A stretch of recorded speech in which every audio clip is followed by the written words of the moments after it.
Tusk, the wind rises.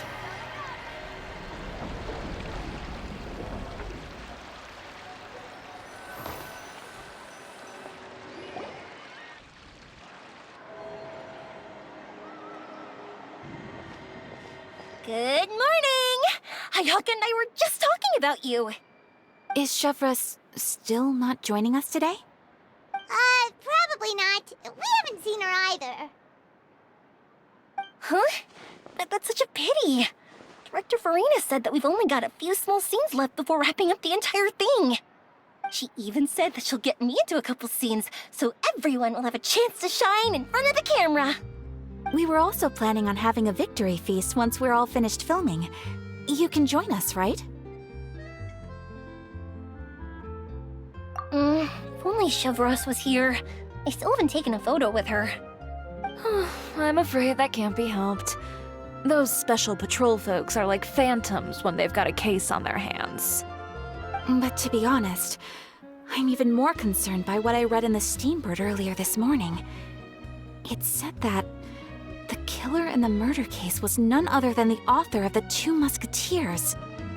Oh yeah, I heard about that too. He came forward and confessed his crimes, but gave no explanation as to why he pulled the trigger. We didn't know about this case at all when we joined the film. Is it going to affect the reception of our work?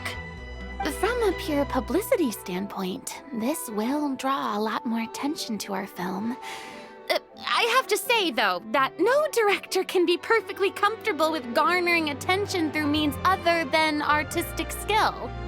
To be fair, I feel like that ship sailed the moment you allowed yourself to be named as the director on our posters. It's not my fault that I'm super popular. What was that saying again? My popularity has, Sunk to an all-time low? spread to the 4 corners of Tibet.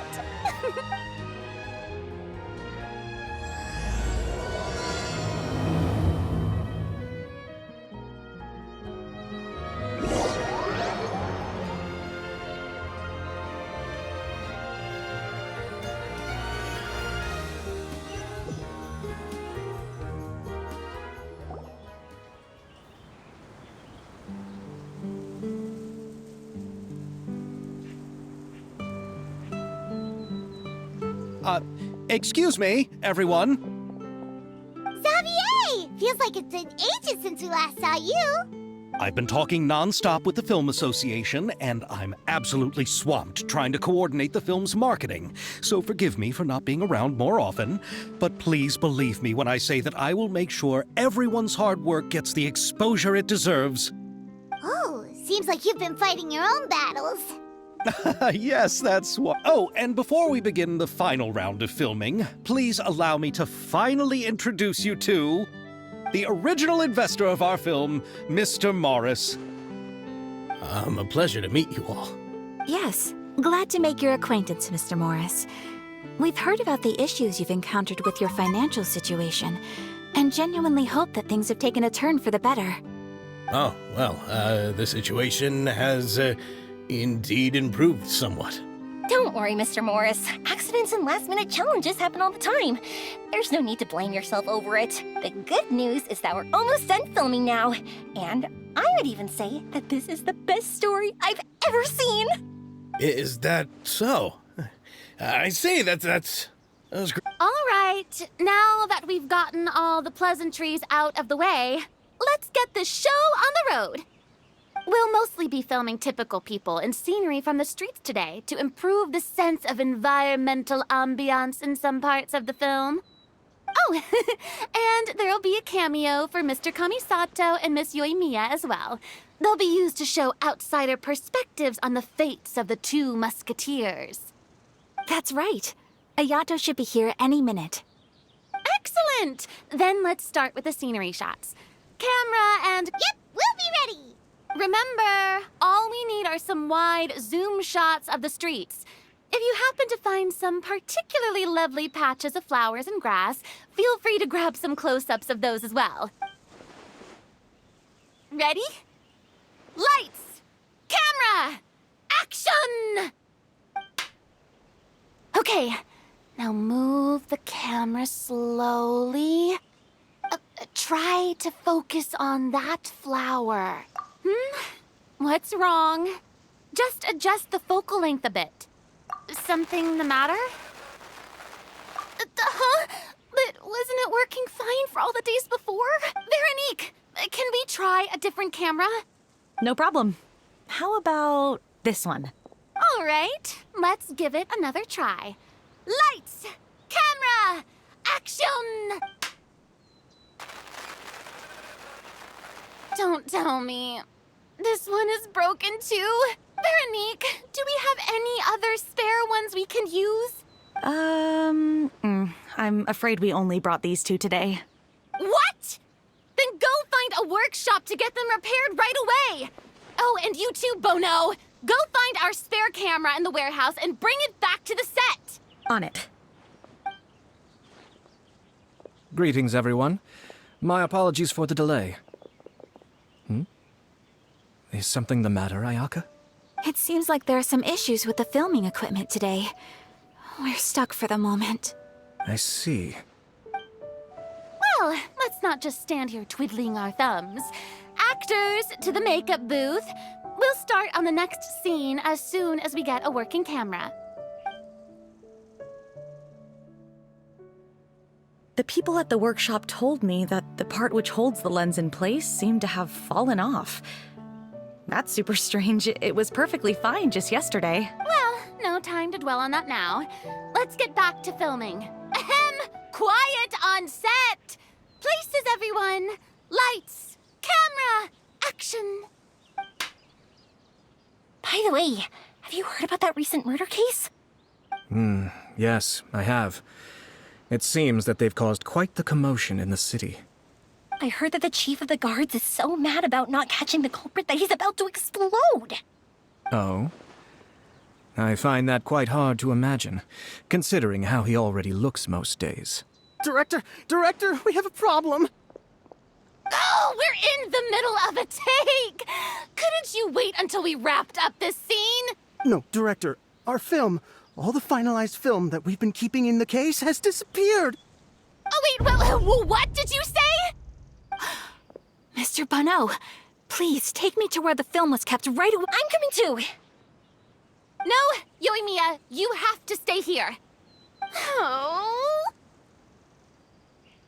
Okay, listen up.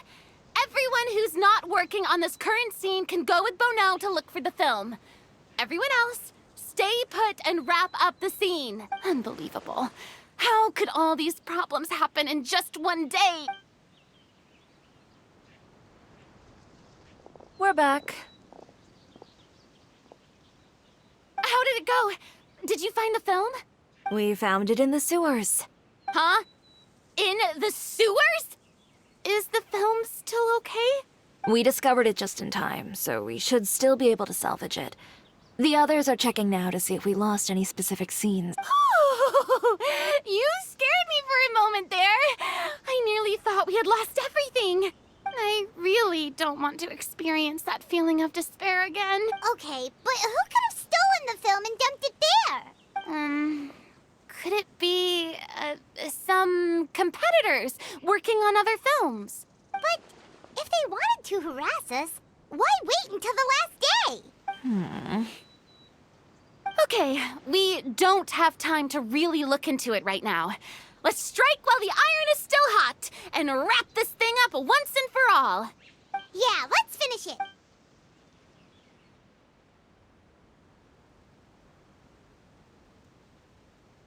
I would like to officially announce that our entry to the festival, The Two Musketeers, has now concluded filming! I'm unspent. It's so late already. Even though the filming process proved to be extremely challenging, everyone provided valuable and unique contributions to the final product. Thank you all for your dedication and support.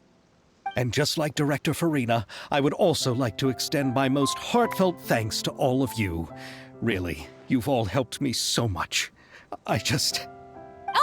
All right, let's save the awards speech for later, and hopefully also get some rehearsals in before the real thing. Anyway, now it's time to party! Let's all make our way to the beach and have a celebration feast so loud and fun that even the blubber beast will want in. Party, party! Paimon wants to party!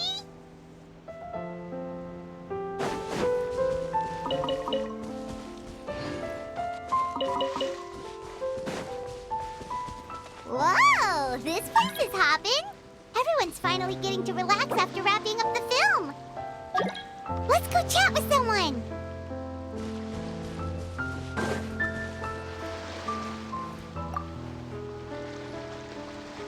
Hey, Ayato! How's your work been going? Everything went rather smoothly. Thank you for your concern. Ayato told me that we've already confirmed the dates for some Inazuma Fontaine cultural exchange events. So the next time we visit, we'll be doing so in our capacities as the representatives of the Yashiro Commission. Oh, that's great! Then maybe Paimon will be able to find Fontaine detective novels in Inazuma from now on. Oh, wait. Wouldn't Yaimiko get upset if that happens? That would be stealing some... you've got a point. She's always complaining that light novels have become bland and too predictable after all. The cultural exchange won't only feature literatures of both nations, of course. We have also made plans for cross-cultural engagements in the fields of gourmet cuisine, toy making, and artisan craftsmanship. Whoa! Paimon's getting super excited now! When the time comes, be sure to visit and participate in all the events.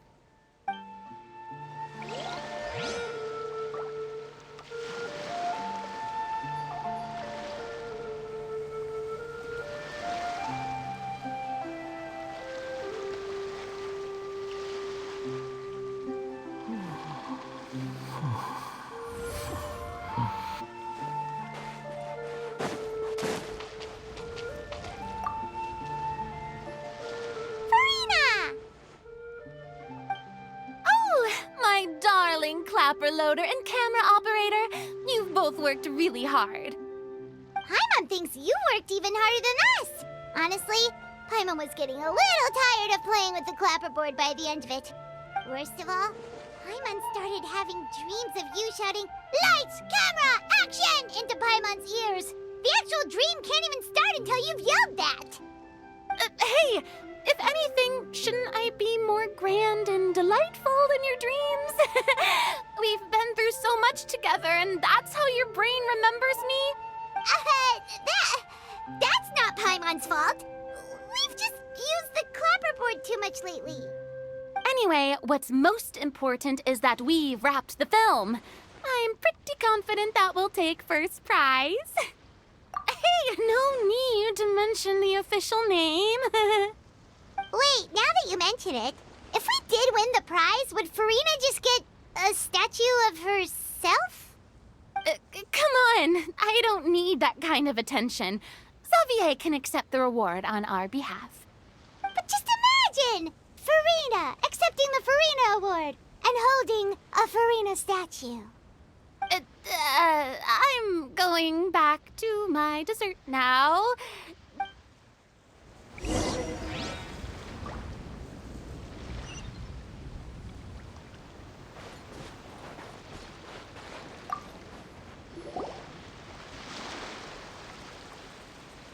Chiori! Hey, you two. Are you not really into these kinds of big social occasions? Not particularly. But this is still better than Fontaine Fashion Week. But if this film becomes a big hit, people will definitely come flocking to your shop. Yes, that's highly likely. As long as the film can premiere as planned. Are you still worried about the case?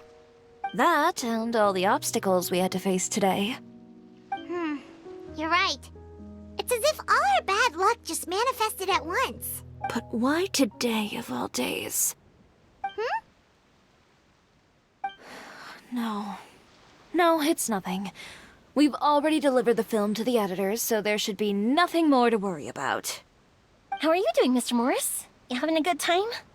Well, you could say that. Do you happen to know when the party is scheduled to end? Judging by how much fun everyone's having, I'd say probably not until well after midnight. Is there something that you still have to take care of at home, Mr. Morris? Oh, well, I'm just not a late night person, so I might take off shortly. Oh no! Silly me. I almost forgot something super important. Oh, what is it? I prepared a whole batch of fireworks for the party, but I forgot to bring them over from the warehouse. Fireworks, you say? Well, that's, truly a pity. Sorry things didn't go as planned. Could you help me carry them over, Mr. Morris? I won't be able to fetch all of them by myself. Me? Are you sure that you can't find anyone else? I just wanted to make this a surprise for everyone. The warehouse isn't far from here. We'll be there in no time. Pretty please, Mr. Morris. These are some of the best fireworks I've ever made. So I also want you to see them before you leave. They're stunning. I promise. But... It's okay. Just come with me. If we're sneaky enough, nobody else will see us leaving. All right. The warehouse is right over here. I moved the fireworks there in advance, so it shouldn't be too much work bringing them back. It's still a ways away from the party. Sorry about that, Mr. Morris. It's probably because I'm used to carrying fireworks all the time, so it doesn't feel like a lot of work to me.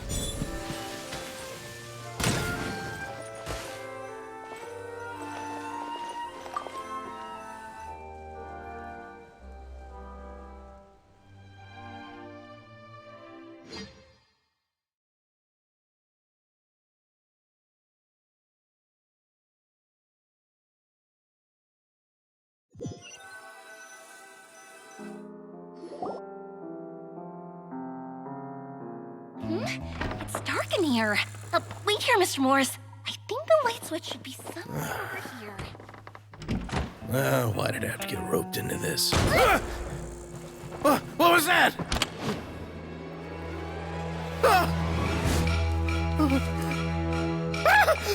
Who's there? Get me out! Get me out of here! Did you really think you'd get away, Morris?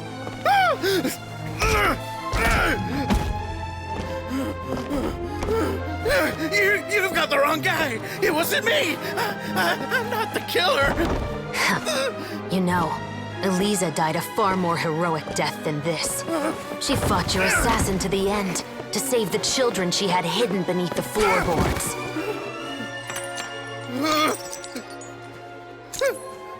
That is Eliza's pendant. The one with a photo of you two inside. The one you gave her. Ring any bells? It's a fake! It has to be! There's no way! No way your assassin didn't destroy it, you mean?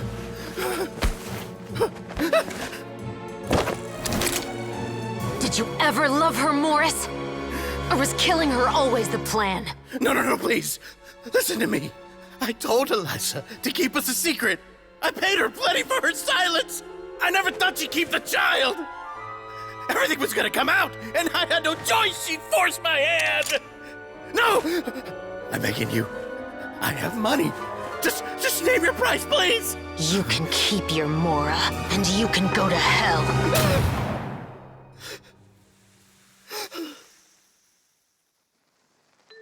I'm Captain Shovraz of the Special Patrol. Morris, you're under arrest for Eliza's murder.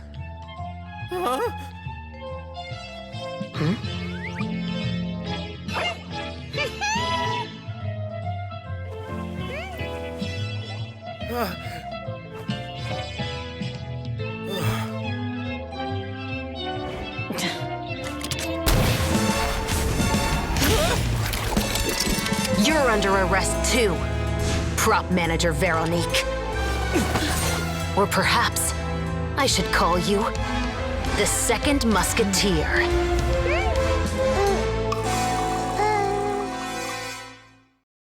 Wait, what's going on? This wasn't in the script. Drop the gun, Veronique. Why? Why would you keep me from exacting revenge on this heartless monster? Drop your weapon. This is my final warning.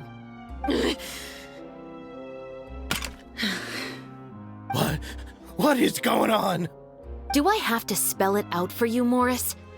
Everything that took place just now was staged to get you to confess the truth. But this last part is all improv, of course.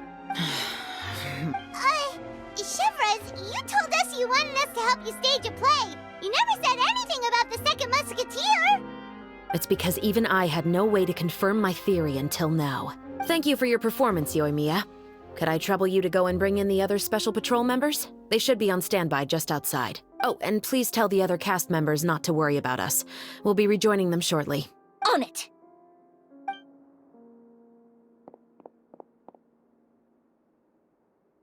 So what do you think, Morris? Care to talk about what happened 20 years ago? My patience is limited, you know. Don't force me to take you back to the interrogation room. I'd wager that you wouldn't last for more than a minute in there. With the recording we made, you have no chance of winning in court. Cooperating with us now is the most practical move. All right. I'll talk. I hired an assassin to murder Elisa. She once worked as a maid on my family's estate. She was very beautiful, and after some time I fell for her. We kept our relationship a secret and carried out an affair for some time, but it wasn't long before she became pregnant. And if my parents ever found out, they would have stripped me of my inheritance and status, driven me out of my home. I also didn't expect Elisa to insist on bringing the pregnancy to term. She even asked me to leave my family and travel far, far away with her. She believed that you were truly in love with her. I didn't have a choice. I gave her a large sum of mora, told her to leave the family and to get rid of the baby. But then years later, she sent me a letter. There were photos of 2 children, and she even asked if I could find some time to visit them. Huh? 2 children? Paimon thought Baptiste was the only... you mean... Even if she had the children against your will, you could have just ignored the letter entirely. Why kill her? I had just gotten engaged to be married to an heiress from another wealthy family. So if anyone... No. You always had a choice. You just made the wrong choice. Do you know how it feels to watch your mother be killed right in front of you? My brother and I were hardly even school age yet. We were hidden beneath the floorboards, grasping each other's hands like a lifeline. We were so terrified that we didn't even know we could ever take a breath. All we could do was to watch Mother try to fight back, and then collapse to the floor. Even after the assassin left, we were still too terrified to leave our hiding spot. We thought that he might come back. It was only until the next evening when we finally climbed out and gathered around our mother. But she had already become cold and stiff to the touch. You made up your mind right then and there to bring this case to light. Not only that, we resolved to get our revenge. And that's why you became the Musketeers. No, that's why I became a musketeer. The man from before was also killed by me. My brother had nothing to do with it. I figured as much. You did? I once told these two that he didn't look like a killer to me. His confession from that night also rubbed me the wrong way. I think what really tipped me off was, how could I not feel a sense of regret in him? Huh? He confessed faster than any criminal I've ever met, but he didn't say a single word about you.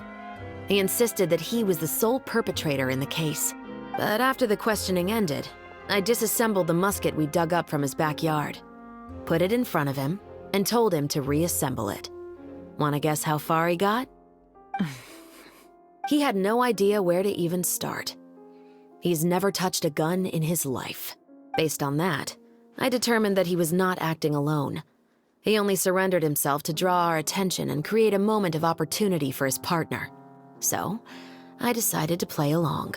And as expected, the second musketeer followed us without hesitation once she saw Morris get separated from the rest of the cast. Besides, why else would he call the novel The Two Musketeers? But how did you know it was Veronique? I figured it out the moment Baptiste told me his father's name. That so-called financial crisis was all just a ruse. He just wanted to sign up as the investor and then leave the film without any source of funding. After all, he has a vested interest in minimizing the reach of this story. It's really just the same thing as what he did to Eliza all those years ago. Human scum. But then Xavier pulled out all the stops and got the film made against all odds. Morris couldn't have that. With the killer in custody, he figured it was safe to act. And so he came to visit the set today, just as I expected. Wait, so you were behind all those mishaps today? As for the identity of the second musketeer, I assumed they'd probably stay close to Morris and look for an opening. And if they already knew that Morris was the film's investor, then that narrowed the list of potential suspects as well. Furthermore, being the props manager would allow the culprit to avoid scrutiny by purchasing mechanical parts in the name of the crew. With that hypothesis in mind, I went back to check Baptiste's orphanage adoption records. Guess whose name I saw on the same page, just a few lines from his. My brother. He trusted you. As in, he trusted me to perform the deed on his behalf? He trusted you to stand on the side of justice. I am. I thought you could do it as well. Oh, the look on your face when you told him to go to hell. I really thought you'd put a bullet in his brain. You know what he has done. Are you telling me that you'd rather see him spend the rest of his life living like a king in the fortress of Meripede? I will never be able to forget the feeling of my mother's cold, lifeless hands. And you would call this ending fair? Is this what you call justice? I won't lie, Veronique. I did hesitate when your brother first told me about the truth. I wondered. I agonized over whether I should really put a bullet in his head. So why don't you? Because that should never be how justice is carried out in this world. Perhaps, to you, justice is simply reciprocated. An eye for an eye, and a life for a life. But everyone has their own understanding of justice. If everyone were to pursue their own definition of it, there would be no more order in this world. Today, you'll kill Morris, and tomorrow, his children may come for you. The world cannot render judgments based on a desire for revenge. That will only lead to a cycle of revenge, as well as the destruction of order and civilized society. Fontaine is founded on a set of laws and a standardized code of justice. That is why we are the nation of justice. But with all that said, I will promise you this. Morris will not lead a cushy life in the fortress of Meripede. Chevreuse, the rest of the special patrol is here. Thank you so much, Yoimiya. Letelier, Terena, please take them away.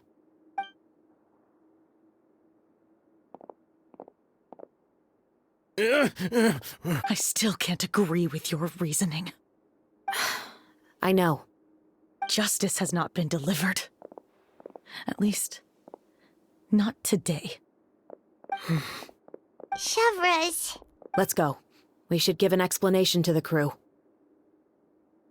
Thank you for your concern. I'm fine. I'm just thinking about the things in life that have driven people to take justice into their own hands.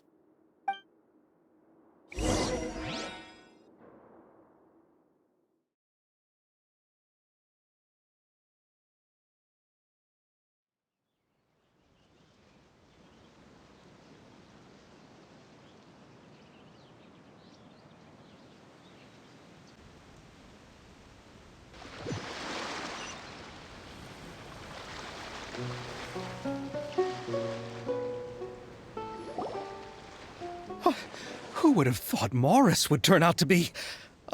I'm at a loss of words. How could he have done something like this?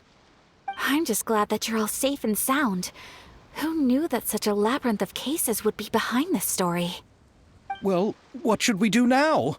We have a finished film, of course, but should we still go ahead with the premiere? What do you mean? Shouldn't you be even more motivated to spread the word now that you've learned the truth? Chiori is right. I'd also like more people to see this story for themselves. But the real ending of the story seems to have deviated somewhat from the one in the script. Is that still acceptable to you, Miss Chevreuse? The call is yours. We still have time to reshoot an ending if that's what you'd like. No, it's fine as is. I like what we have for the catharsis. Romanticism is what gives works of art their appeal. Fiction is able to explore means of restitution that could never work in real life. Just like the real world, the world of stories also has its own set of rules and justice. These different possibilities are what initially drew me to reading in the first place. Sounds good to me. I support your decision. What about Veronique? Will she be okay? She will soon face her judgment alongside her brother and Morris. If I had to guess, they'll probably all be sent to the fortress of Meripede. I'll make sure to give Risley a heads up about it. Oh, you mean that kind of heads up? Exactly. Ahem. All right, then the matter's settled. Now that everything's been taken care of, there's no reason for us to keep looking all gloomy and grumpy. Let's get back to the feast and enjoy each other's company. We'll be starting the post-production process tomorrow. You should join us, Chevres. You missed the first few hours of the party, didn't you? All right. Count me in. Then I'll wait for you over there. There's still some good news that I'd like to share with Chevres. Traveler, Paimon, could you wait for me by the sea after the party ends? I'd like to go on a brief walk with the two of you. Thank you very much.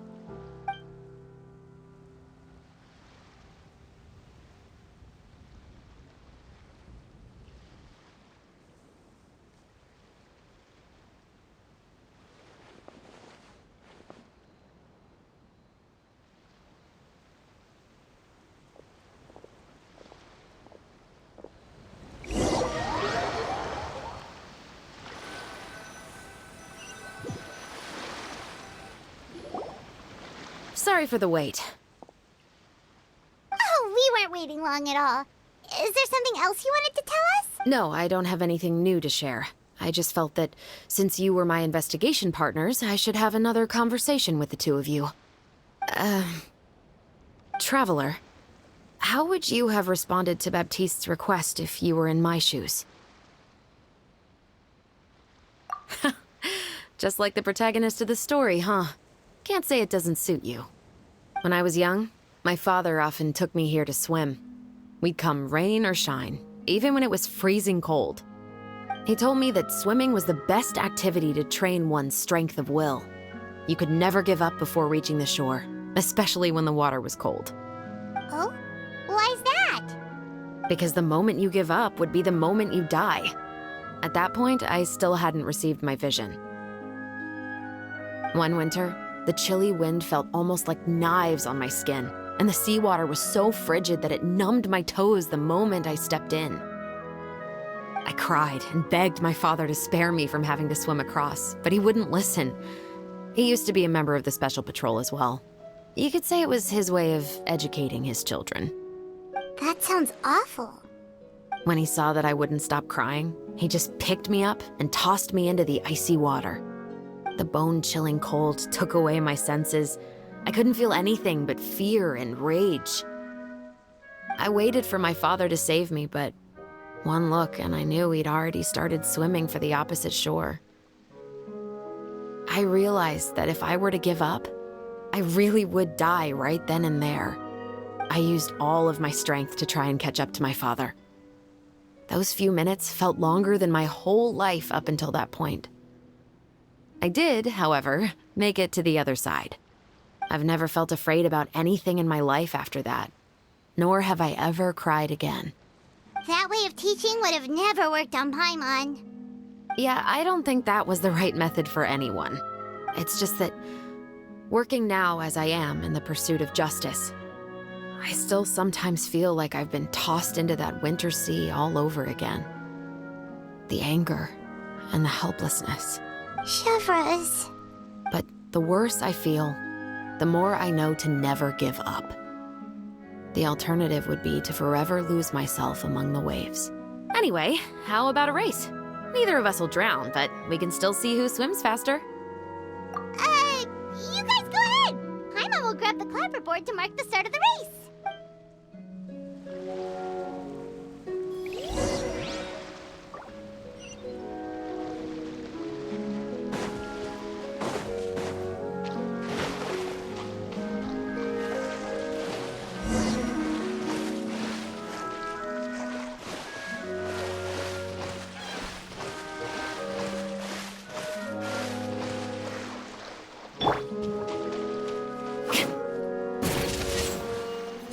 morning.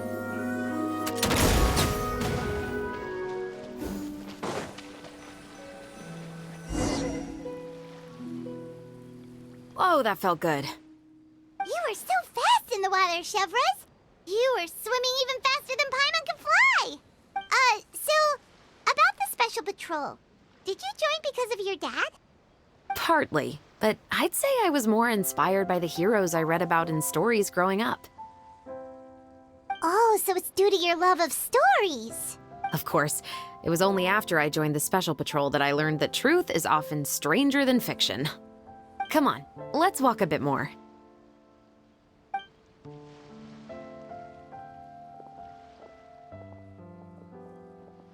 To be honest, I do sometimes question whether the decisions I make are the right ones. But I know that no matter what, I must keep swimming. Because the only thing I've got my eyes on is the shore in the distance.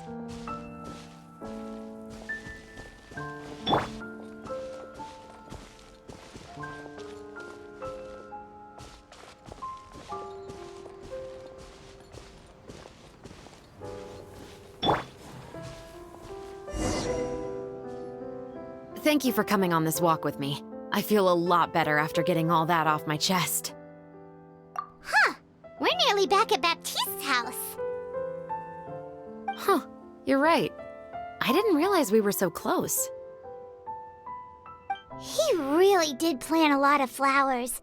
It's just like how he described it in the story. Huh? Wait. Paimon, Traveler, look!